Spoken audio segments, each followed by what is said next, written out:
মালয়েশিয়ার শ্রমবাজারে সংকটে দায়ীদের বিরুদ্ধে অ্যাকশনের হুঁশিয়ারি প্রবাসী কল্যাণ প্রতিমন্ত্রীর। দেশটিতে যেতে ব্যর্থ যুবকের ভৈরবের ট্রেন থেকে মেঘনায় ঝাঁপ। রিমালের জেরে উপকূলের 14 উপজেলায় পানিতে মাত্রাতিরিক্ত লবণাক্ততা, আর্সেনিক ও আয়রন সমস্যা, আক্রান্ত 30 লাখেরও বেশি মানুষ।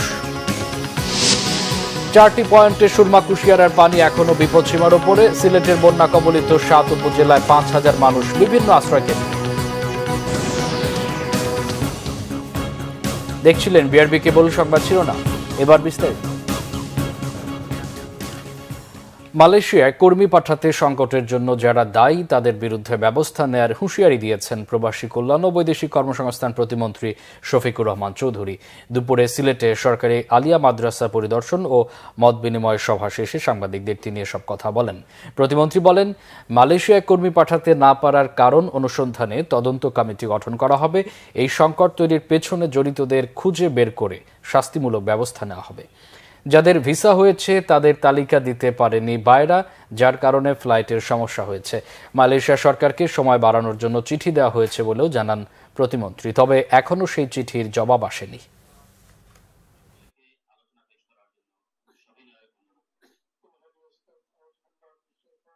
সংকট সৃষ্টি করার পিছনে দায়ী তদন্ত কমিটি হবে। তদন্ত কমিটির মাধ্যমে যাদের বিরুদ্ধে এই সমস্ত জিনিস উঠে আসবে তাদের বিরুদ্ধেই আমরা ব্যবস্থা গ্রহণ করব, শাস্তিমূলক ব্যবস্থা করব। তাদেরকে ছাড় দেওয়া হবে না। মানুষকে নিয়ে ছিনিমিনি খেলা করা মাননীয় প্রধানমন্ত্রী সহ্য করেন না, আমরাও সহ্য করব। যারা মানুষকে নিয়ে ছিনিমিনি খেলতেছে তাদের ব্যাপারে আমরা আইনানুগ ব্যবস্থা গ্রহণ করব। এদিকে মালয়েশিয়া যেতে না পারায় কিশোরগঞ্জের ভৈরব রেলওয়ে সেতুতে চলন্ত ট্রেন থেকে মেঘনায় ঝাঁপ দিয়ে নিখোঁজ হয়েছেন এক যুবক। মালয়েশিয়ার শ্রমবাজারে নিষেধাজ্ঞার কারণে বিমানের যাত্রা বাতিল হওয়ায় বাবার সাথে ট্রেনে ব্রাহ্মণবাড়িয়ার আখাউড়া ফিরছিল সোহেল তানভীর। শুক্রবার বিকেলে ট্রেনটি ভৈরব রেল স্টেশনে বিরতি দিয়ে ছাড়ার পর মেঘনা নদীর ওপর রেল সেতু অতিক্রমকালে হঠাৎ পানিতে ঝাঁপ দেয় তানভীর। ভৈরব রেলওয়ে ও নৌ পুলিশ সহ ফায়ার সার্ভিসের কর্মীরা ব্যাপক খোঁজাখুঁজি করেও তার সন্ধান পায়নি। নিখোঁজের বাবা আমির উদ্দিন মেরাজ জানান, ছেলে ভিসা পেয়ে শুক্রবার বিমানে মালয়েশিয়া যাওয়ার কথা ছিল, কিন্তু বিমানের যাত্রা বাতিল হওয়ায় ছেলেকে নিয়ে আখাউড়ায় বাড়িতে ফিরছিলেন তিনি। সংসারের সুখের জন্য ছেলেকে মালয়েশিয়া পাঠাতে চেয়ে এখন ছেলেকেই হারালেন। খুলনা, বাগেরহাট ও সাতক্ষীরার 14টি উপজেলায় 30 লাখেরও বেশি মানুষ প্রতিদিন সংগ্রাম করে সুপেয় পানির জন্য। ঘূর্ণিঝড় রিমালের কারণে দুর্যোগ আরও বেড়েছে তাদের। এসব এলাকার পানিতেই মাত্রাতিরিক্ত লবণাক্ততা। স্থানীয় জনপ্রতিনিধিরা বলছেন, সংকট মোকাবেলায় বৃষ্টির পানি ধরে রাখতে বাড়ি বাড়ি পানির ট্যাঙ্ক বিতরণ করা খুবই দরকার। খুলনা থেকে আতিয়ার পারভেজের রিপোর্ট। ঘূর্ণিঝড় রিমালের কারণে ডাল ভাতের সংকট ছাপিয়ে সুপেয় পানির জন্য হাহাকার চলছে খুলনার উপকূলীয় এলাকায়। সুপেয় পানির জন্য এক লাইনে দাঁড়িয়েছেন ধনী ও দরিদ্ররা। পানি সংগ্রহের জন্য মাইলের পর মাইল পাড়ি দিতে হচ্ছে নারীদের। ভাত না খেয়ে থাকা যায়, কিন্তু পানি না খেয়ে থাকা যায়। আমাদের এই জায়গাটা কোয়ালও নেই। আমাদের এই জায়গাতে 1 কিলোমিটার যাইতে হয় একটু পানি আনতে, বাচ্চা কাচ্চার খাবার গেলে। নদীর সাইডে একটা সবকাল ভালো পানি ওঠে না, আর আমরা খাতেও পারিনি। আমাদের ভ্যানে করে যাই ও মন্দির বিলি যাই, যেখানে একটু মিষ্টি পানি পাবো গরমের সময় সেইখানের থেকে আনবো। আনিতে আসমানের পানি যদি পড়ে, বৃষ্টির পানি, তাই ছাড়া আমাকে বোরাতে কোনো ভালো পানি চলে না। আমের গায়ে এখানে কোনো পানির কোনো ব্যবস্থা না। আমরা ওই এখানতে 1 কিলো যাইতে হবে, নিদা বাসা খাসা থই যাইতে হবে ওই পাড়া পাই নানতে, ওখানতে পানি নিয়ে আসতে হবে। আমার গায়ে আইনি তারপর খাইতে হবে। চাল, ডাল, তরকারি, মাছ কিনে খাচ্ছি, জলও ব্যাডে কিনে খাচ্ছি। ঘরে পানি ঢুকে গেছে, ঘরে খাওয়ার পানি নেই। সরকারের কাছে দাবি জানাই যে আমাদের খাওয়ার পানির ব্যবস্থা করতে। আমাদের একটা পানির ট্যাঙ্কি দরকার, পানির প্রয়োজন খুব। পানি না খেয়ে থাকা যায় না। এই রোদে আমরা এই দূরিতে পানি নিতে আসি। পানির লবণাক্ততা দূর করতে এসব এলাকায় চলমান রয়েছে জনস্বাস্থ্য প্রকৌশল অধিদপ্তরের প্রকল্প।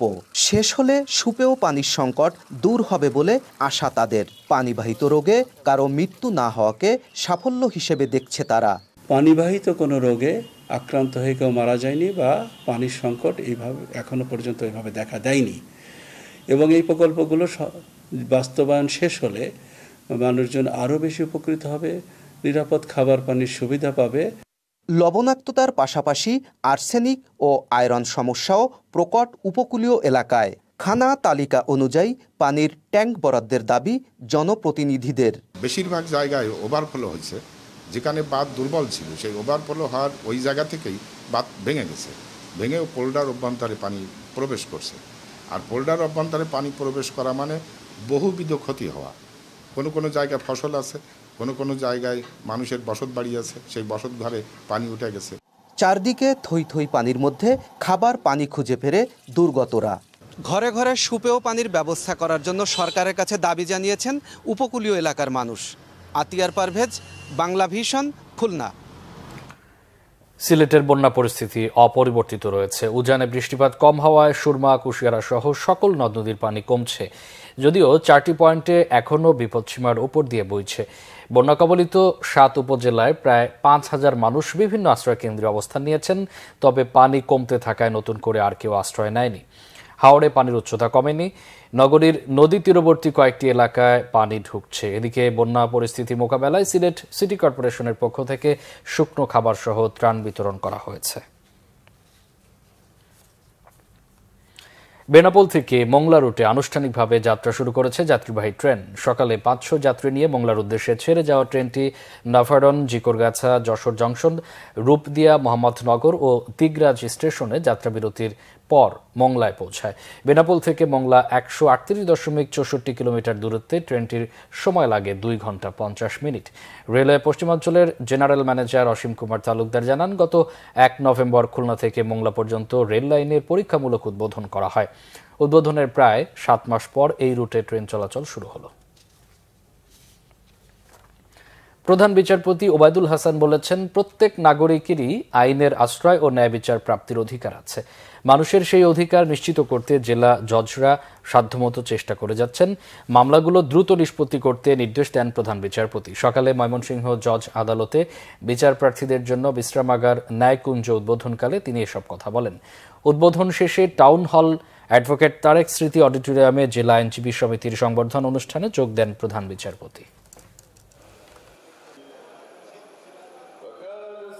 নরসিংদীতে সাবেক ইউপি চেয়ারম্যান হত্যা মামলার আসামি রাসেল মাহমুদকে গ্রেফতার করেছে পুলিশ। বৃহস্পতিবার বাংলাদেশ পুলিশের দেয়া তথ্যে তাকে আটক করে কাতার ইমিগ্রেশন পুলিশ, পরে দেশে ফেরত পাঠানো হয় তাকে। পুলিশ সুপার মোহাম্মদ মোস্তাফিজুর রহমান জানান, এলাকায় আধিপত্য বিস্তার নিয়ে পরিকল্পিতভাবে সাবেক চেয়ারম্যান ও ইউনিয়ন আওয়ামী লীগের সাধারণ সম্পাদক মাহবুবুল হাসানকে হত্যা করা হয়। গ্রেফতার রাসেল মাহমুদ দক্ষিণ আফ্রিকায় সুপার শপ ব্যবসার পাশাপাশি দেশেও ব্যবসা করতেন। এছাড়া সদর উপজেলা যুবলীগের রাজনীতির সাথে জড়িত ছিলেন তিনি। মাছ ও বন্য প্রাণীর বংশবৃদ্ধি, বিচরণ এবং প্রজনন কার্যক্রমের সুরক্ষায় সুন্দরবনে আজ থেকে টানা 3 মাসের জন্য দর্শনার্থী ও বনজীবীদের প্রবেশে নিষেধাজ্ঞার ঘোষণা দিয়েছে বন বিভাগ। 1 জুন থেকে শুরু হয়ে 31 আগস্ট পর্যন্ত বন্ধ থাকবে এই নিষেধাজ্ঞা। এর মধ্যে সুন্দরবনে প্রবেশের জন্য সব পাস পারমিট বিতরণও বন্ধ করে দেওয়া হয়েছে। সুন্দরবন পূর্ব বন বিভাগের বিভাগীয় বন কর্মকর্তা কাজী নুরুল কবির জানিয়েছেন, জুন থেকে আগস্ট এই 3 মাসকে সুন্দরবনের নদী খালের মাছের প্রজনন মৌসুম হিসেবে ধরা হয়। এছাড়া এই সময়টি বন্যপ্রাণীর জন্য প্রজনন মৌসুম, যে কারণে মন্ত্রিপরিষদের সিদ্ধান্ত অনুযায়ী 2021 সালে এই 3 মাস মাছ ধরা ও পর্যটক প্রবেশে নিষেধাজ্ঞা দেওয়া হয়েছিল। এরই ধারাবাহিকতায় এবছরও নিষেধাজ্ঞা জারি করা হয়েছে। 3 মাস বনে পর্যটক না গেলে বনের জীববৈচিত্র্য ও বন্যপ্রাণী নিরাপদ থাকবে। এছাড়া ঘূর্ণিঝড় রিমালের তাণ্ডবে সুন্দরবনে প্রাণী ও জীববৈচিত্র্যের যে ক্ষতি হয়েছে সেটিও দ্রুত কাটিয়ে ওঠা যাবে বলে মনে করেন বন কর্তৃপক্ষ। 2 কোটি শিশুকে ভিটামিন এ ক্যাপসুল খাওয়ানোর লক্ষ্যে ক্যাম্পেইন হয়েছে সারা দেশে। চট্টগ্রাম জেলা ও সিটি কর্পোরেশন এলাকায় 13,77,179 শিশুকে ভিটামিন এ খাওয়ানো হচ্ছে। কর্ণফুলী উপজেলার বড় উঠান স্বাস্থ্য কেন্দ্রে এর উদ্বোধন করেন সিভিল সার্জন মোহাম্মদ ইলিয়াস চৌধুরী। কুড়িগ্রাম সদর উপজেলা স্বাস্থ্য কমপ্লেক্স চত্বরে সংসদ সদস্য বীর মুক্তিযোদ্ধা ডাক্তার হামিদুল হক খন্দকার বিভিন্ন বয়সের শিশুদের ভিটামিন এ প্লাস ক্যাপসুল খাওয়ান। জেলা প্রশাসক ও সিভিল সার্জন এ সময় উপস্থিত ছিলেন। নাটোরে প্রায় 2.5 লাখ শিশুকে ভিটামিন এ প্লাস ক্যাপসুল খাওয়ানোর কার্যক্রম উদ্বোধন করেন জেলা প্রশাসক আবু নাসের ভুইয়া। নওগাঁর উকিলপাড়ায় মা ও শিশু কল্যাণ কেন্দ্রে ক্যাম্পেইনের উদ্বোধন করেন অতিরিক্ত জেলা প্রশাসক আব্দুল করিম। এদিকে রাঙামাটির 85,860 শিশুকে ভিটামিন A+ ক্যাম্পেইনের আওতায় নিয়ে আসতে ক্যাম্পেইন হয় বিভিন্ন কেন্দ্রে। মানিকগঞ্জের সদর উপজেলার গোবিন্দপুর কমিউনিটি ক্লিনিকে এই কার্যক্রমের উদ্বোধন করেন সিভিল সার্জন ডক্টর মোকসিদুল মমিন। খাগড়াছড়িতে 934টি কেন্দ্রে ও 10টি স্থায়ী কেন্দ্রে 1,09,767 শিশুকে ভিটামিন A+ ক্যাপসুল খাওয়ানো হয়।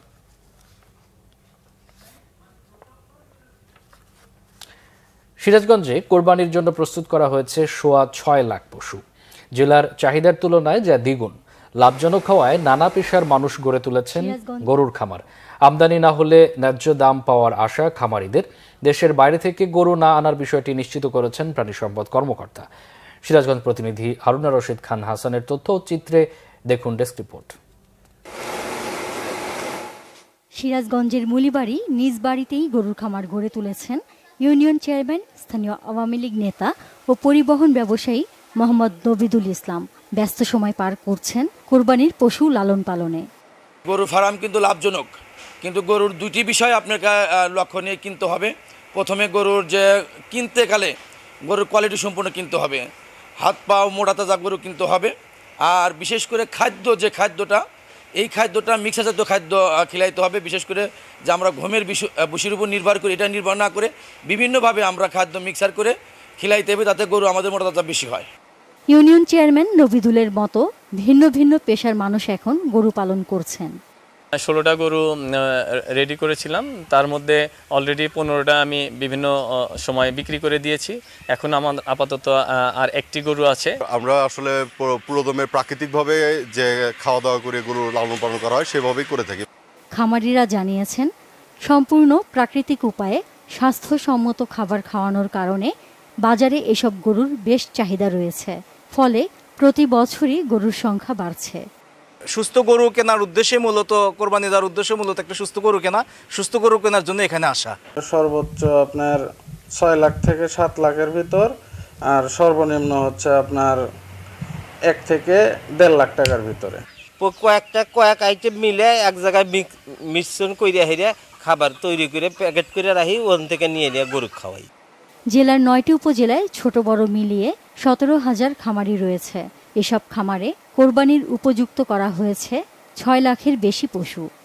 আমরা মাংস উৎপাদনে স্বয়ংসম্পূর্ণ এবং আমার খামারিরা অনেকেই এই গবাদি পশু লালন পালন জীবন জীবিকা নির্বাহ করতেছে। যদি এই মুহূর্তে আসলে ব্রাজিল থেকে যদি মাংস আসে তাহলে আমাদের এই বাজারটা আমরা হারাবো। যার কারণে আসলে এই মুহূর্তে ব্রাজিল থেকে মাংস আমদানি করার কোনো সম্ভাবনা নেই বা এই ধরনের কোনো সরকারি কোনো পরিকল্পনা নেই। কিছুদিনের মধ্যেই কোরবানির হাট জমে উঠবে বলে আশা খামারিদের। Bangla vision news desk. দেশের বিভিন্ন জায়গার আরো কিছু খবর নিয়ে এবার দেখুন একটি ডেস্ক রিপোর্ট। নৌবাহিনী প্রধান এডমিরাল এম নাজমুল হাসান বলেছেন, জাতির জনকের আদর্শ ও মুক্তিযুদ্ধের চেতনায় উজ্জীবিত হয়ে নবীন নাবিকরা বাংলাদেশের সমুদ্র সীমার নিরাপত্তার পাশাপাশি প্রধানমন্ত্রীর স্মার্ট বাংলাদেশ গঠনে অগ্রণী ভূমিকা পালন করবে। সকালে পটুয়াখালীর বানুজায় শেরি বাংলা প্যারেড গ্রাউন্ডে বাংলাদেশ নৌবাহিনীর 438 নবীন নাবিকের বুট ক্যাম্প প্রশিক্ষণ শেষে সমাপনী কুচকাওয়াজে এসব কথা বলেন তিনি। পরে তিনি কৃতিত্বপূর্ণ ফলাফল অর্জনকারী নবীনদের মাঝে পুরস্কার বিতরণ করেন। বিএনপির প্রতিষ্ঠাতা ও সাবেক রাষ্ট্রপতি জিয়াউর রহমানের 43তম শাহাদাত বার্ষিকী উপলক্ষে আলোচনা সভা ও দোয়া মাহফিল হয়েছে গাজীপুরের কালীগঞ্জে। বিকেলে বিএনপির উদ্যোগে উপজেলার তুমলিয়া ইউনিয়নের সোমবাজার ঈদগাহ মাঠে দোয়া মাহফিল হয়। উপস্থিত ছিলেন জেলা বিএনপির সহসভাপতি আশরাফি হাবিবুল্লাহ। এদিকে সিরাজগঞ্জের পৌর ভাসানী মিলনায়তনে সাবেক রাষ্ট্রপতি জিয়াউর রহমানের 43তম শাহাদাত বার্ষিকী উপলক্ষে আলোচনা সভা করে জেলা বিএনপি। সভায় প্রধান অতিথি ছিলেন বিএনপির কেন্দ্রীয় কমিটির সাংস্কৃতিক সম্পাদক নায়ক আশরাফুদ্দিন আহমেদ উজ্জ্বল।